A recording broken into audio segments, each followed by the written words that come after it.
10岁那年，我爸意外去世了。然而律师问我是跟亲吗，还是拿走父亲留下的2个亿。上一世我哭着喊着要妈妈，结果他拿着我爸的抚恤金，转头就嫁给了隔壁老王。哦，不是赵叔叔，我成了他们眼里的拖油瓶，最后被活活累死在工地上，死的时候才28岁。回想那可悲可笑的一生，我简直蠢得彻头彻尾。而现在命运的岔路口再次出现，眼前这个女人哭得梨花带雨。老宁，你怎么就走了？留下我们孤儿寡母可怎么活？她哭得撕心裂肺，浑身瘫软如泥，要不是旁边有人扶着，随时都能直接瘫倒在地。上一世我就是被她这副模样骗了，以为她是真的伤心欲绝，以为她没有我活不下去，所以我扑过去抱着她的腿，哭着喊着非要跟她在一起。结果呢，她拿着我爸用命换来的抚恤金，不到3个月便欢天喜地嫁了人，嫁给了她口中一直照顾我们的赵强。我爸的骨灰还没凉透，那个男人就住进了我家，睡上了我爸曾经睡的新床，而我成了那个多余碍眼的存在，成了他们眼中不该出现的拖油瓶。赵强有个儿子比我大2岁，是我如眼中钉肉中刺。李兰为了讨好那个继子，对我非打即骂，毫不留情。我爸留下的那笔钱成了他们一家人吃喝玩乐的资本，成了继兄泡妞炫富的筹码，而我连学费都得靠捡破烂去凑，高中都没读完就被赶出门打工，美其名曰男孩子要早点独立。我在工地上搬了整整10年砖，最后因为过劳一头栽倒下去，栽倒在滚烫的钢筋堆上面，再也没能醒过来。现在我回来了，李兰搂着我说：“小姨别怕，以后妈妈会好好照顾你的。”他搂着我，眼泪鼻涕糊了我一脸，可他眼神深处却藏着东西，藏着不易察觉的急切和贪婪。见此情形，我并没有像前世那样哭闹，只是静静的冷眼看着他表演。这时我爸生前的好友走了过来，也是他的代理律师周叔叔。周律师叹了口气，拍拍我的肩膀，随后从公文包里取出一份文件。周律师说：“李兰，小易，这是宁哥生前立下的遗嘱。”周律师的声音异常沉重。宁哥考虑到了所有情况，他名下有一笔2亿的资产，已经做了公证，现在有2个选择。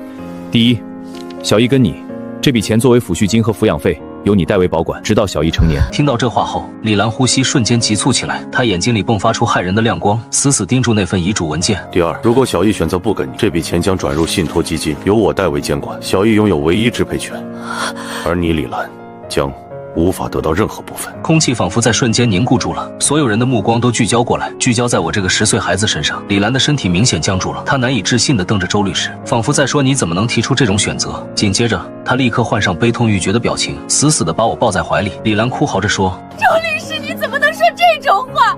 我怎么可能不要我的儿子？小易就是我的命啊！”她一边哭嚎，一边掐我胳膊，在我耳边恶狠狠威胁：“宁毅，你敢乱说话，我打死你！你是我儿子，你的钱就是我的钱。”上一世我被这话吓得浑身发抖，也被他那句“妈妈不能没有你”感动。可如今我只觉得阵阵恶心反胃，我能感觉到他掐我的手在抖，不是伤心，而是兴奋和紧张。2亿，他这辈子都没见过这么多钱。他一开始幻想拿到钱后的日子，幻想和赵强双宿双飞的美好生活。我慢慢的一点点挣脱出来，从他那个令人窒息的怀抱里挣脱出来后，我抬起头迎上周律师那错愕的目光，我一字一顿清晰无比的开口：“周叔叔，我选第2条。我选那2个亿。”整个灵堂瞬间陷入死寂，声落可闻，针掉地上都能听见。所有人都像被按下了暂停键，目瞪口呆地望着我。李兰脸上悲痛的表情瞬间凝固，然后寸寸皲裂开来，最后化为狰狞和不可思议。李兰尖声道：“宁毅，你说什么？”她的声音尖利的像要划破耳膜。我平静的又重复了一遍，声音不大，却像钉子般扎人：“我说我不要你，我要钱。”李兰嘶吼道：“你疯了！你这个不孝子，我可是你亲妈！”李兰彻底失控了，她像个泼妇一样猛扑过来，扬起手就要扇我耳光，但她的手腕被一只大手抓住了。抓住她的人是周律师。周律师铁青着脸说：“李兰，请你冷静，这是在宁哥的灵堂前，而且这是小易自己的选择。他一个小孩子懂什么？肯定是你教唆他的。”周律师厌恶地甩开他的手说道：“我再说一遍，这是宁哥的遗嘱，具有法律效力。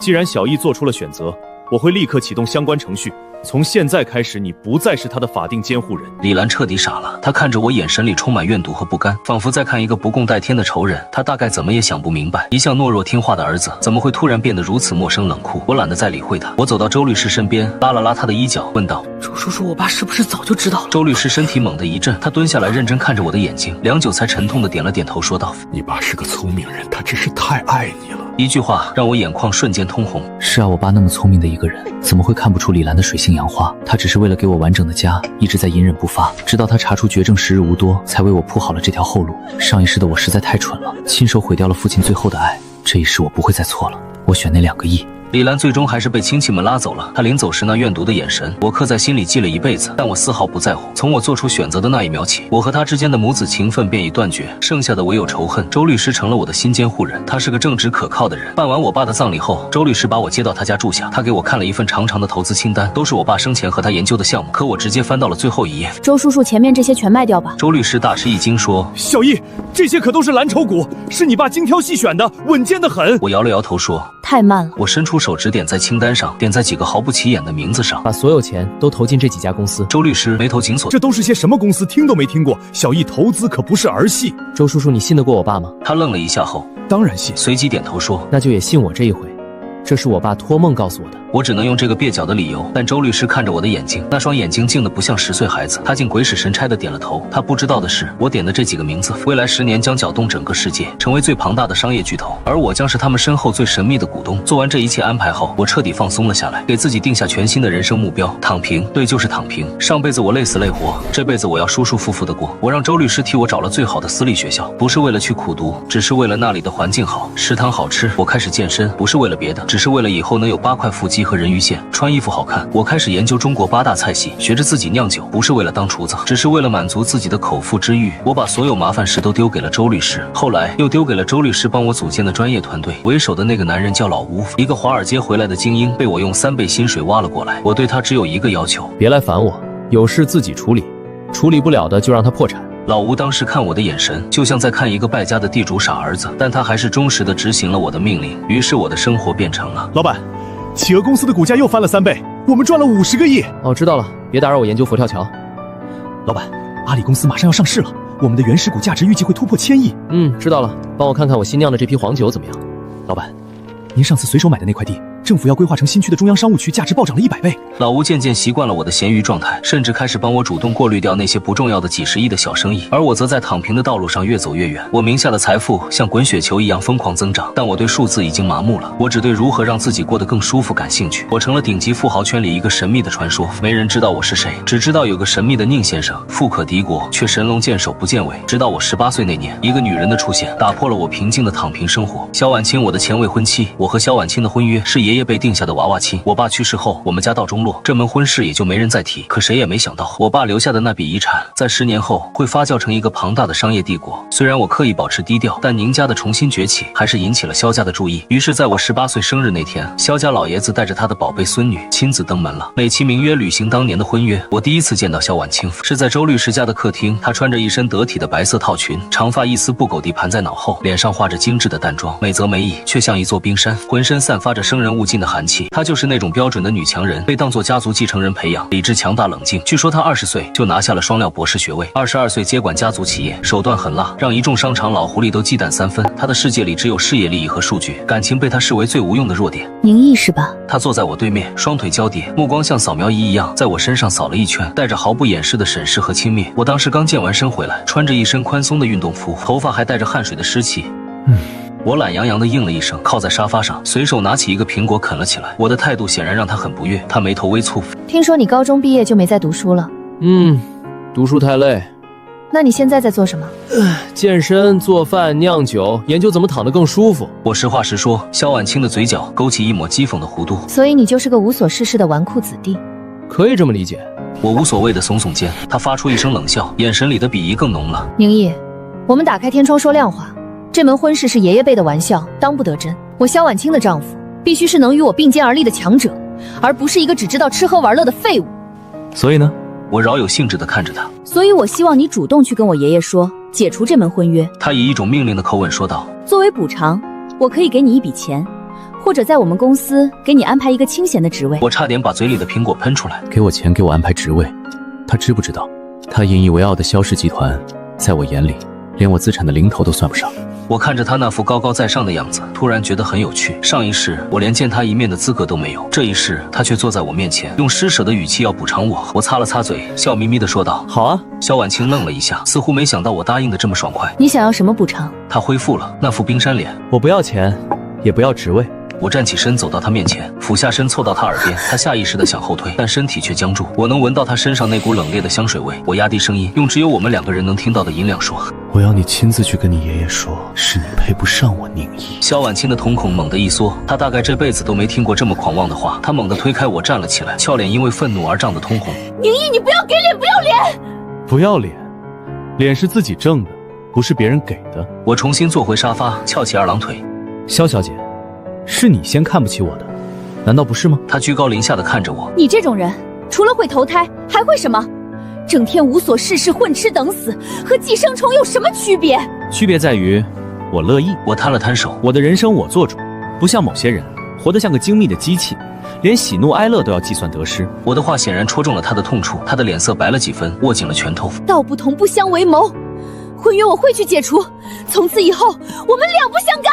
说完，他头也不回的转身就走，那高傲的背影像一只战败却不肯低头的白天鹅。周律师从书房走出来，一脸担忧。小易，你这样是不是太冲动了？萧家在京城的势力不小。周叔叔，放心吧，是他自己要退婚的，又不是我赶他走的。再说，一个连自己婚姻都做不了主的人，能有多大出息？我看着萧婉清消失的方向，眼神里没有一丝波澜。上一世他是高悬于天的明月，我连仰望的资格都没有。这一世他在我眼里，不过是个被家族困住的可怜人罢了。我期待着会是怎样一副崩溃的表情，那一定很有趣。未婚风波很快就平息了，萧婉清说到做到。没过几天，萧家就正式宣布解除了婚约。我乐得清静，继续过我的躺平生活。老吴的电话依旧每天准时响起，汇报着我又赚了多少个小目标。我的个人财富已经膨胀到了一个我自己都懒得去计算的恐怖数字。但我依旧每天穿着几十块的运动服，开着一辆普通的代步车，穿梭于健身房和菜市场之间。直到有一天，我在一家快要倒闭的甜品店里遇到了一个天使。那是一家开在老城区巷子深处的店，店面很小，装修的古色古香，卖的是一些快要失传的中式甜品。我被门口那块手写的木牌吸引了，今日特供桂花糖蒸栗粉糕。这道甜品是我小时候我爸最喜欢做给我吃的。我推门而入，风铃发出一阵清脆的响声，一个穿着淡青色旗袍的女孩从后厨走了出来。她长发及腰，素面朝天，脸上带着一丝被惊扰的错愕。看到她的那一刻，我的心脏漏跳了一拍，那是一种很奇妙的感觉。她不像萧婉清那样美得有攻击性，却像一汪清澈的泉水，干净纯粹，让人看一眼就觉得心安。请问还有桂花糖蒸栗粉糕吗？我开口问道，声音竟然有些干涩。女孩愣了一下，随即露出了一个温柔的笑容，像春风拂过湖面，漾起圈圈涟漪。有的，您请坐，我这就去给您拿。她的声音也很好听，软软糯糯的。我找了个靠窗的位置坐下。很快，她端着一碟精致的糕点走了过来，放在我面前。栗粉糕被做成了小小的梅花形状，上面点缀着晶莹的桂花糖，散发着诱人的甜香。我拿起一块放进嘴里，就是这个味道，和我爸做的一模一样。一股暖流从心底涌起，我的眼眶竟然有些湿润。怎么样？好吃吗？女孩在我对面坐下，双手托着下巴，一脸期待地看着我。我由衷的赞叹，和我爸做的一个味道。真的吗？她眼睛一亮，这道甜品的方子是我奶奶传下来的，她说现在已经很少有人会做了。你奶奶一定是个很厉害的人。她骄傲地挺了挺小胸脯。是啊，我叫沈幼厨，这家店就是我开的。你呢？我叫宁毅。我们就像认识了很久的朋友一样聊了起来。我才知道他家学识渊源，祖上是御厨，他从小就对这些传统手艺耳濡目染。他不喜欢大公司的朝九晚五，就自己开了这家小店，只想把这些美好的味道传承下去。他的价值观竟然和我惊人的相似，我们都喜欢慢节奏的生活，都对传统文化有着近乎固执的热爱。那天下午，我就坐在那家小小的甜品店里，和他聊了很久很久。阳光透过窗棂洒在他身上，为他镀上了一层金色的光晕。我看着他说话时亮晶晶的眼睛和那不经意间露出的可爱笑容，心里某个地方好像被什么东西填满了。我突然觉得，我那颗因为重生而变得苍老又坚硬的心开始重新变得柔软。从那天起，沈幼楚的甜品店成了我新的据点。我每天都会去雷打不动，有时是去吃一份他新研制的甜品，有时是去喝一杯他亲手泡的茶，更多的时候，我只是坐在那里静静地看着他忙碌。他很忙，店里只有他一个人，备料制作、招待客人、打扫卫生，他都亲力亲为。但他从不抱怨，脸上总是挂着满足的笑容。我开始学着帮他，一开始是帮忙洗碗，后来是帮忙择菜，再后来，他甚至允许我进他的后厨看他制作甜品。他的后厨不大，但收拾得井井有条，各种器具都摆放得整整齐齐。他工作的时候很专注，像一个虔诚的艺术家。看着他那双纤细的手，如何将普通的食材变成一件件精美的艺术品，是一种享受。有一次，我在帮他搬一袋很重的面粉，因为刚健完身，我只穿了一件紧身的运动背心。沈幼楚站在我身后，看着我因为用力而奔起的肌肉，脸颊微红。宁毅，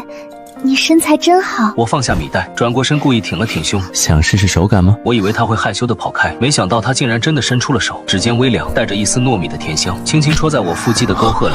哇，硬硬的。他像发现了新大陆一样，眼睛瞪得溜圆，我的身体瞬间绷紧，一股热流从腹部直冲头顶。我活了2辈子，第一次被一个女孩子这么调戏，看着她那副天真又好奇的模样，我哭笑不得。我抓住她作乱的小手，她的手很软，像没有骨头一样。我压低声音凑近她耳边，她的脸唰的一下红透了，像熟透的苹果，飞快地抽回手，转身跑出了后厨。我看着她落荒而逃的背影，忍不住笑了起来。这个女孩子真是太可爱了。我们的关系在这样日常的相处中一点点升温，我们有说不完的共同话题，从美食到酿酒，从昆曲到古琴。我发现她就像一个宝藏，总能给我带来新的惊喜。她会弹古筝，会画水墨画，甚至还会自己做胭脂。她就像一个从古代穿越而来的侍女，浑身都散发着古典的韵味。和她在一起，我感觉整个世界都慢了下来，变得宁静而美好。我那颗只想躺平的心开始有了一丝波澜。我开始期待每天去见她，期待看到她的笑容，期待和她斗嘴，期待她不经意间的那些小动作。我甚至开始想，如果以后的日子每天都有她陪在身边，似乎也不错。我给她的甜品店起了个专属的称呼，叫我的御膳房，而她则给我起了个外号，叫躺平的大地主。她说我每天无所事事，就知道来她这里收租，把她做的最好吃的甜品都霸占了。我知道我们之间就差一层窗户纸了，而捅破这层窗户纸的是一场意外。那天一个开着跑车的富二代来店里，一眼就看上了沈右楚。他油头粉面，言语轻浮，一上来就要包下整个店，让沈右楚陪他。沈右楚当然不肯，富二代恼羞成怒，开始在店里撒野，砸坏了不少东西。我当时正好在后厨研究新菜谱，听到外面的动静，立刻冲了出去。看到一片狼藉的店面和沈右楚那张吓得煞白的小脸，一股无名火蹭的一下就冒了上来。我2辈子都没这么生气过。我挡在沈右楚面前，冷冷地看着那个富二代，滚出去！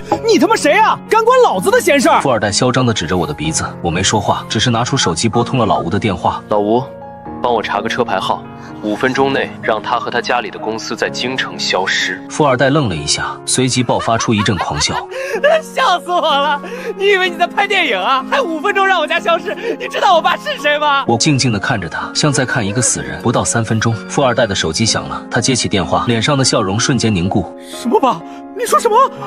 公司的账户被冻结了，所有的合作都取消了，怎么可能？我们得罪了谁？他的声音因为恐惧而颤抖，最后他扑通一声跪倒在地，手机从手里滑落。他抬起头，用一种看怪物的眼神看着我，嘴唇哆嗦着，一个字也说不出来。现在可以滚了吗？我淡淡的说道。他连滚带爬的跑了出去，连他那辆骚包的跑车都不要了。店里恢复了安静，沈右楚看着我，漂亮的眼睛里充满了震惊和一丝崇拜。你，我转过身看着他，心疼的帮他擦